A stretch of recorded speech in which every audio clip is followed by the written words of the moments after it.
I am Malaysian. I have never identified myself as anything else. Whenever I have traveled to other countries and been asked, "What are you?"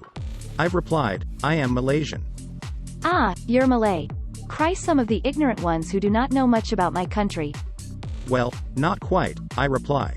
We're actually a country made up of a mosaic of beautiful ethnicities that are characterized by different cultures, traditions, beliefs, cuisines, languages and much more. I belong to two of those beautiful ethnicities, two that originated from the Indian subcontinent. People who, more than 2 centuries ago, decided to sail forth to a golden peninsula, lured by the rhetoric of the British colonial masters who promised them a better life. There's something about leaving the familiarity of everything you know to seek your fortune in a strange new land. It requires a strong, adventurous spirit and great intrepidity. Every immigrant who has been able to do that, whether out of a sense of adventure or a dire need, must be respected for that spirit inherent within him or her. As such, I am proud that I carry the genes of people who had the courage to migrate across the seas from South India and Sri Lanka to establish themselves in a new place that was not even a proper country to begin with. They settled here in the late 19th and early 20th centuries, at a time when Malaysia did not exist. Sheila Singham. When my forefathers arrived in the Malay Peninsula, it was still just a collection of states over which the British had secured their hegemony. In 1896, the wily Brits had unified the 4 protected states of Selangor, Perak, Negri Sembilan and Pahang under the banner of the Federated Malay States. It's a moot point whether these states, ruled by their sultans, actually needed any protection at all. It was probably just a way for the colonizers to subjugate the states and assert their dominion over them, as they did everywhere they went. It was only in 1946, after the Second World War, that the Malayan Union was formed, amalgamating the federated Malay states with 2 of the then Straits settlements of Malacca and Penang, and with the unfederated Malay states of Johor, Kedah, Kelantan, Perlis, and Terengganu. Britain's decision to form the Malayan Union was part of her plan for post-war reorganization of the peninsula to improve administrative efficiency and security, especially in the face of the increasing threat from the Communist Party of Malaya. 2 years later, the Union morphed into the Federation of Malaya, which achieved independence in 1957. Malaysia as we know it today was only formed in 1963 with the inclusion of Sabah, Sarawak and Singapore. This country was thus born long after my forefathers had settled down, procreated, contributed and integrated into the fabric of society in the Golden Peninsula.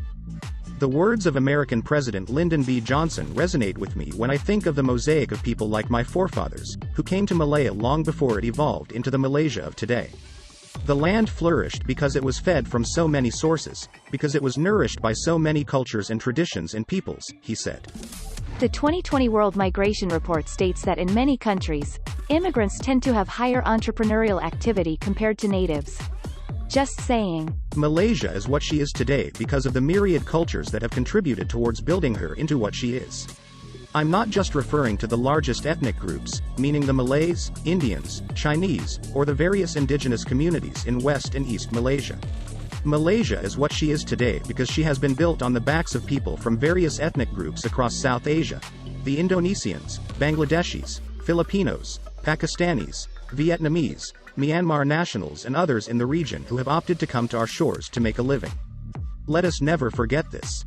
Mexican-American journalist Jorge Ramos said, "The greatest nations are defined by how they treat their weakest inhabitants." Who are our weakest inhabitants today? Minority groups being sidelined or scorned because the brave migratory decisions of their forefathers brought them to these shores. Migrant factory workers deprived of their human rights by treacherous employers? Domestic workers abused by their employers on a daily basis? Undocumented foreigners who are forced to go into hiding because of fear of how they will be treated if apprehended. How are we treating those who live on these shores today? How are we treating generations of people who have helped build this country into what it is today? Sheila Singham. We are all citizens of the world. It is the leaders of the past who have carved out boundaries on maps and separated us into this or that nation. Migration has been a habit of the human race since the dawn of mankind. The WMR says that mobility is an inherent characteristic of all populations unless specific policies or other factors are in place that limit or control that mobility. None of us can claim to be genetically pure, belonging to just one race. Every one of us has within us the genetic codes of various sub-ethnic groups due to the migratory and conjugal patterns of our ancestors centuries ago. To claim otherwise would make us Hitlerian in our outlook, and we certainly don't want to go there. Whatever my genetic code or anyone may say, I see myself as truly Malaysian, no matter where my forefathers came from. I am a fourth-generation Malaysian, born after the cry of Merdeka resonated across this land. My love for this country is as deep as can be. I've lived through the riots of May 13, 1969. Numerous economic recessions, the rise of racism, a pandemic and changes in government. I've listened to the bombastic speechifying of politicians on both sides of the divide. I've been sickened by the dastardly acts of scheming leaders, and I've been devastated at the increasing impact of a pandemic gone out of control, and yet, my love for my country remains unchanging. In recent times, this country has been featured in the news globally for many wrong reasons.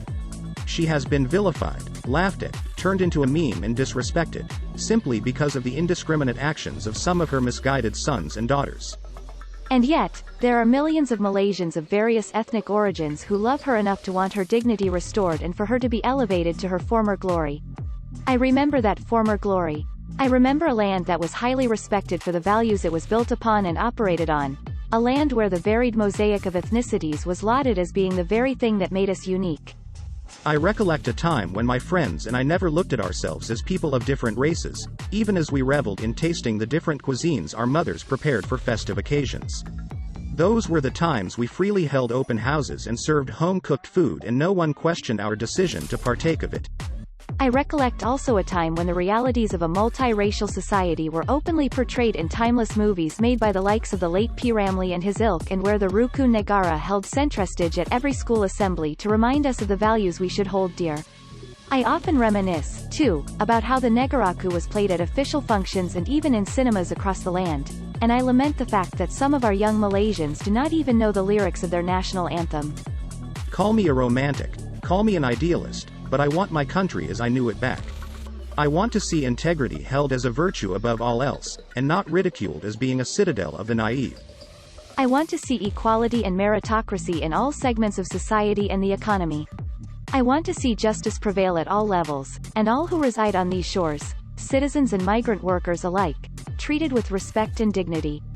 I want to see words like pendatang eradicated for all time from our vocabulary, and authentic leaders who will put the interests of this country first and who will steer its course with love and dedication to her glory. Rakyat Hidup. Bersatu dan Maju. Rahmat Bahagia. Tuan Kurniakan. This is my Merdeka wish, and I urge all Malaysians, whatever your faith, to join me in offering this wish up as a prayer for our nation today.